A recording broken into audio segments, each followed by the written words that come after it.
हर अमावस्या की रात को उस कुएं के अंधेरे से किसी औरत की सिसकियों की आवाजें आती हैं, दर्द भरी, उदास, रोने की आवाज। इस वीडियो में बताई गई कुछ बातें आपके लिए खतरनाक हो सकता है। अगर आप कमज़ोर दिल वाले हैं तो इस वीडियो से दूर रहे और बेटर एक्सपीरियंस के लिए हेडफोन पहनना मत भूलिएगा। धन्यवाद। नमस्कार। हमें जो कहानी मिली है उसका शीर्षक है कान्हापुर का खामोश कुआं।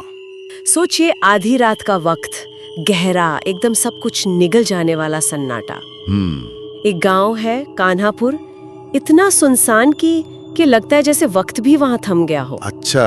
और इसी गांव के बीचों बीच है एक कुआं, बदनाम, रहस्यमयी, जिसके बारे में न जाने कितनी बातें होती हैं, फुसफुसाहटें चलती हैं। और इसी डरावने से कैनवस पर हमारा किरदार आता है अमन। जी, अमन। कॉलेज का एक लड़का, नौजवान, शायद शहर से दूर कुछ अलग करने के लिए दोस्तों के साथ आया इस गांव में। हाँ, उनका कोई कॉलेज प्रोजेक्ट था, शायद कुछ शूट करना था उन्हें। हाँ, लेकिन चीजें थोड़ी पेचीदा तब होती हैं जब बात उस कुएं तक पहुंचती है। बिल्कुल। वो कुआं वो सिर्फ पानी का सोर्स नहीं है, वो एक किंवदंती का घर है। किंवदंती? कैसी? गांव के बुजुर्ग बताते हैं, मतलब दबी जबान में ही कहते हैं कि हर अमावस्या की रात को उस कुएं के अंधेरे से किसी औरत की सिसकियों की आवाजें आती हैं, दर्द भरी, उदास, रोने की आवाज। ओहो, सिर्फ आवाजें? नहीं, बात सिर्फ आवाजों तक नहीं है। इससे भी ज्यादा डरावनी फुसफुसाहट ये है क्या कि जो कोई भी उस खास रात को, मतलब अमावस्या की रात को, हिम्मत करके या शायद गलती से भी कुएं के पास चला गया, वो फिर कभी लौट कर नहीं आया। किसी ने उसे दोबारा नहीं देखा, जैसे कुआं उसे निगल गया हो। बाप रे, ये तो काफी गंभीर बात है। हाँ, तो जाहिर है जब अमन के दोस्तों को पता चला कि अमन के मन में उस कुएं को लेकर थोड़ी उत्सुकता है, तो उन्होंने उसे समझाया होगा। हाँ, रोका होगा। बहुत कोशिश की, मत जा यार अमन, रात का वक्त है और वो भी अमावस्या। गांव वाले कहते हैं वो जगह ठीक नहीं है। हाँ, सुना है वहाँ जाने वाले लौटते नहीं, ऐसी बातें हुई होंगी। बिल्कुल, कई चेतावनियां दी। लेकिन अमन शायद अपनी उम्र के जोश में, या शायद वो इन बातों को मानता ही नहीं था। हाँ, अंधविश्वास समझता होगा। बिल्कुल, वो इन चेतावनियों पर शायद हंस दिया। उसका जवाब था, अरे यार तुम लोग भी, भूत वूत कुछ नहीं होते, ये सब पुरानी कहानियां हैं। और इसी बेफिक्री में, इसी अविश्वास में वो एक फैसला लेता है, एक ऐसा फैसला जो कहानी को एक भयानक मोड़ पे ले जाता है। क्या फैसला? वो फैसला करता है कि वो अकेला जाएगा। अकेला? रात में? हाँ, रात के अंधेरे में, सिर्फ अपना कैमरा लेकर उस बदनाम कुएं की सच्चाई जानने। यहीं से कहानी का असली डरावना सफर शुरू होता है। तो चलिए हम भी अमन के साथ इस सफर पर चलते हैं, जैसा स्रोत में बताया गया है। जी। कहानी के अनुसार जैसे ही अमन अकेले वो कैमरा लेकर गांव की कच्ची सुनसान गलियों से आगे बढ़ता है, हवा बदलने लगती है। एक अजीब सी भारी ठंडक, वो सिर्फ मौसम वाली ठंडक नहीं लगती, कुछ और है, कुछ अनकहा सा। और उस सन्नाटे को चीरती हुई कुछ आवाजें जो माहौल को और बोझिल बना रही हैं। हाँ, कैसी आवाजें? कहीं दूर से कुत्तों के बेवक्त भौंकने की आवाज। रात की खामोशी में वो और ज्यादा डरावनी लगती है ना? हाँ, बिल्कुल। हर कदम पर पैरों के नीचे वो सूखे पत्तों की चरमराहट जो उसे चौंका देती होगी। और फिर बहुत दूर से, शायद गांव के बाहर कोई पुराना मंदिर होगा। हाँ। वहां से घंटी की एक हल्की सी, लगभग मरी हुई सी टुनटुनाहट, ये सब मिलकर एक अजीब सा तनाव बना रहे थे। बिल्कुल, एक भयानक सा माहौल। वो इन सब के बीच चलता रहता है और आखिर पहुंच ही जाता है अपनी मंजिल पर, उस कुएं तक। अच्छा। स्रोत साफ बताता है कि घड़ी में रात के ठीक 12 बज रहे थे। ठीक 12 बजे, अमावस्या की रात। हाँ, घना अंधेरा, ऐसा कि हाथ को हाथ न दिखे, और अमन वहां बिल्कुल अकेला। सोचकर ही डर लगता है। लेकिन वहां पहुंचते ही उसे कुछ ऐसा दिखा जो बहुत अजीब था। क्या चीज? मतलब क्या देखा उसने? कुएं की जो पुरानी टूटी फूटी मुंडेर थी, उसके पास जमीन पर किसी ने एक मिट्टी का दिया जलाकर रखा हुआ था। दिया? आधी रात को वहां पर? हाँ, उस घने अंधेरे में वो एक अकेली टिमटिमाती लो, एक अजीब सा नजारा था। कौन जला गया होगा दिया इस वीराने में? ये वाकई में अजीब है। अमन भी यही सोचकर शायद थोड़ा रुका होगा। हाँ, वो कुछ कदम आगे बढ़ा उस दिए की तरफ, और जैसे ही वो उसके बिल्कुल पास पहुंचा, क्या हुआ? बिना किसी हवा के झोंके के वो दिया फुस करके बुझ गया अपने आप। हाँ, जैसे किसी ने फूंक मार दियो, पर वहां तो कोई था ही नहीं। ओहो, और फिर? और उस दिए के बुझते ही जैसे किसी ने दुनिया का साउंड ही बंद कर दिया हो। मतलब? वो कुत्तों की आवाजें, पत्तों की सरसराहट, वो घंटी, सब एक पर में बंद। सब बंद। हाँ, एक गहरा, कान फाड़ देने वाला सन्नाटा। इतना भारी सन्नाटा कि अमन को शायद अपनी सांसों की, अपनी धड़कनों की आवाज भी गूंजती हुई महसूस हो रही होगी। बाप रे, ऐसी खामोशी में तो और डर लगता है। बिल्कुल। तो इस खामोशी में अमन ने क्या किया? अपना कैमरा उठाया। कैमरा क्यों? रिकॉर्ड करने के लिए शायद। या शायद अंधेरे में कुछ देखने की कोशिश। उसने कैमरा ऑन किया और धीरे धीरे चारों तरफ घुमाया। लेकिन कैमरे की नाइट विजन स्क्रीन पर भी सिवाय घने हिलते हुए अंधेरे के कुछ नजर नहीं आया। कुछ भी नहीं। कुछ भी नहीं। वो अभी कैमरा घुमा ही रहा था, कुछ समझने की कोशिश कर रहा था कि तभी उसे लगा जैसे कोई ठीक उसके पीछे खड़ा है। पीछे? हाँ। और फिर एक बहुत ही धीमी, लगभग फुसफुसाती हुई आवाज उसके कानों में पड़ी। आवाज? कैसी आवाज? कोई उसका नाम पुकार रहा था, बहुत धीरे, खींचकर। अमना। ओह। आवाज इतनी करीब से आई जैसे बोलने वाला उसके कंधे के ठीक पीछे हो। ये सुनकर तो किसी के भी रोंगटे खड़े हो जाएं। अमन तो डर के मारे उछल पड़ा होगा। यकीनन उसने एकदम बिजली की तेजी से पलटकर पीछे देखा। और कौन था? कोई नहीं, पीछे कुछ भी नहीं था। वही काला अंधेरा, वही डरावना सन्नाटा। कोई इंसान नहीं, कोई जानवर नहीं, कुछ भी नहीं। तो क्या ये उसका वहम था? शायद उसे यही लगा हो, डर की वजह से ऐसा सुनाई दिया होगा।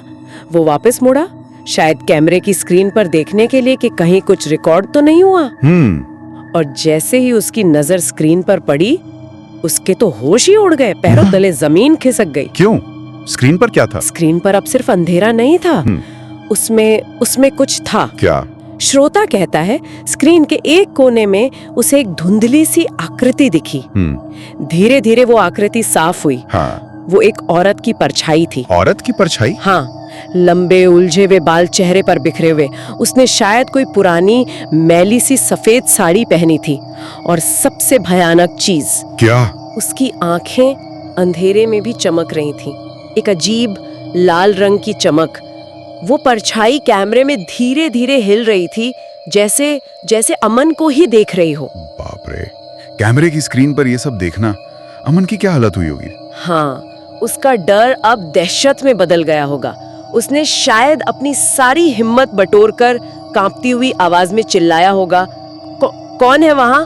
सामने आओ। चिल्लाया वो? हाँ, लेकिन उसकी चीख का कोई जवाब नहीं आया, कोई सामने नहीं आया। फिर? बस वही बर्फीली फुसफुसाती हुई आवाज फिर से गूंजी, इस बार ज्यादा साफ, ज्यादा करीब से। और क्या कहा उस आवाज ने? आवाज ने कहा, तुमने मेरा दिया बुझाया, अब तुम्हें यहीं रहना होगा। अब तुम्हें यही रहना होगा? ये कोई धमकी थी? धमकी नहीं, ये एक फैसला था, एक सजा का ऐलान।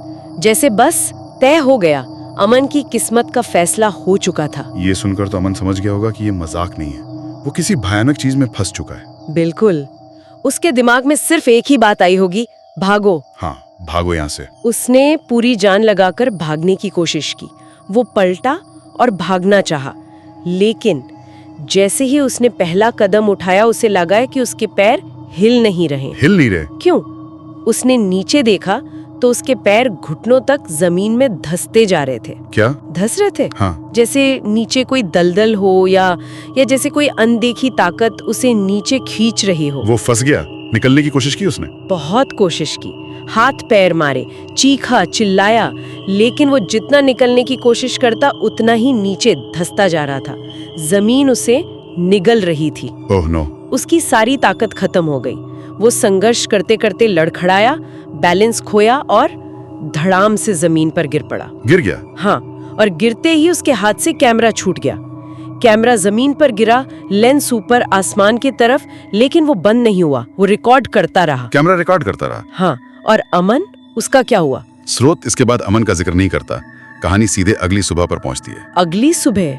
हाँ, रात भर जब अमन वापस नहीं आया तो सुबह होते ही उसके दोस्त परेशान हो गए, उसे ढूंढने निकले। हाँ, जाहिर है। गांव वालों से पूछा तो उन्हें उसी कुएं का पता चला। वो सब घबराए हुए उसी कुएं की तरफ भागे। क्या उन्हें अमन मिला वहाँ? नहीं, जब दोस्त वहां पहुंचे तो उन्होंने देखा कि कुएं के आसपास की जमीन थोड़ी उबड़-खाबड़ थी, जैसे रात में कोई संघर्ष हुआ हो। लेकिन अमन का कोई निशान नहीं था। कोई निशान नहीं? कोई नहीं, जैसे हवा में गायब हो गया हो। हाँ, उन्हें एक चीज मिली। क्या? कुएं से थोड़ी दूर जमीन पर पड़ा हुआ अमन का कैमरा। सिर्फ कैमरा? अमन गायब? दोस्तों की तो हालत खराब हो गई होगी। बिल्कुल, उन्होंने जरूर कैमरा उठा के देखा होगा, शायद कोई सुराग मिल जाए। हाँ, कुछ तो पता चले। उन्होंने कांपते हाथों से कैमरा उठाया। शायद यही उम्मीद थी कि रिकॉर्डिंग से पता चलेगा कि अमन के साथ हुआ क्या, वो कहाँ गया। उन्होंने कैमरा ऑन किया, रिकॉर्डिंग प्ले की। और क्या देखा उन्होंने? उन्होंने वही सब देखा। अमन का कुएं पर पहुंचना, दिया बुझना, उसका चिल्लाना, फिर कैमरे का हाथ से छूटकर गिर जाना। गिरने के बाद का ज्यादातर फुटेज तो बेकार था।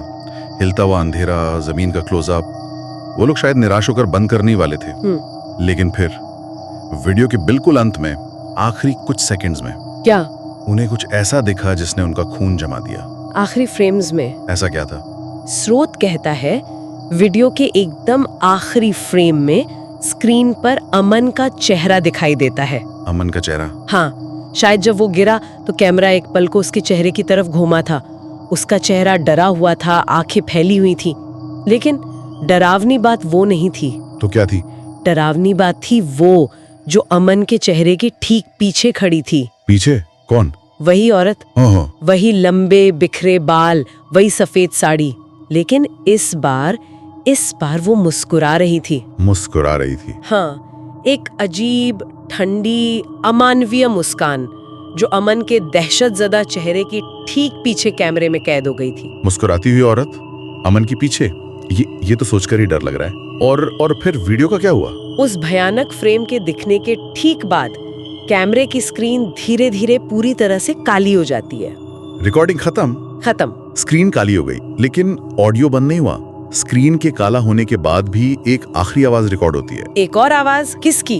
वही ठंडी, कानों में चुभने वाली फुसफुसाहट जो कहती है वो डरावनी रात अभी खत्म नहीं हुई। वो डरावनी रात अभी खत्म नहीं हुई, और इसके साथ ही रिकॉर्डिंग बंद। हाँ, और कहानी भी यहीं खत्म हो जाती है, एक अनसुलझे सवाल के साथ, एक गहरे खौफ के एहसास के साथ कि अमन का क्या हुआ, उस आवाज का क्या मतलब था। तो ये थी कहानी कान्हापुर का खामोश कुआं। जैसा कि स्रोत में दर्ज है, अमन का गायब होना, कैमरे में कैद वो मुस्कान और वो आखिरी आवाज, सब मिलकर एक ऐसी तस्वीर बनाते हैं जो रोंगटे खड़े कर देती है। बिल्कुल, और जैसा हमने शुरू में कहा था, हमने सिर्फ कहानी की घटनाओं को परत दर परत जाना, बिना किसी विश्लेषण के। कहानी खुद ही इतनी असरदार है। हाँ, वो डर, वो रहस्य कहानी में ही मौजूद है। कहानी का अंत वाकई में कई सवाल छोड़ जाता है, और चूंकि हमें कहानी के दायरे में ही रहना है, तो स्रोत के अंत से ही एक सवाल उभरता है। क्या सवाल? कैमरे के उस आखिरी फ्रेम में जो मुस्कान दिखी, क्या वो वाकई में वहां थी या वो सिर्फ देखने वालों के मन का वहम था, कोई परछाई का खेल? हाँ, ये हो सकता है। या फिर वो आखिरी आवाज, वो रात अभी खत्म नहीं हुई, इसका असल मतलब क्या था? क्या ये सिर्फ कहानी को डरावना बनाने के लिए था, या इसका कोई और गहरा मतलब था, कोई अनकहा पहलू? ये सवाल कहानी के रहस्य को और भी घना कर देते हैं। शायद यही इस तरह की कहानियों का मकसद होता है ना? हाँ। हमें उस अनदेखे, अनजाने डर के बारे में सोचने पर मजबूर करना, जो शायद कभी पूरी तरह खत्म नहीं होता, हमेशा कहीं ना कहीं मौजूद रहता है। बिल्कुल, और इसी अनसुलझे खौफनाक विचार के साथ हम आज का ये सत्र यहीं समाप्त करते हैं।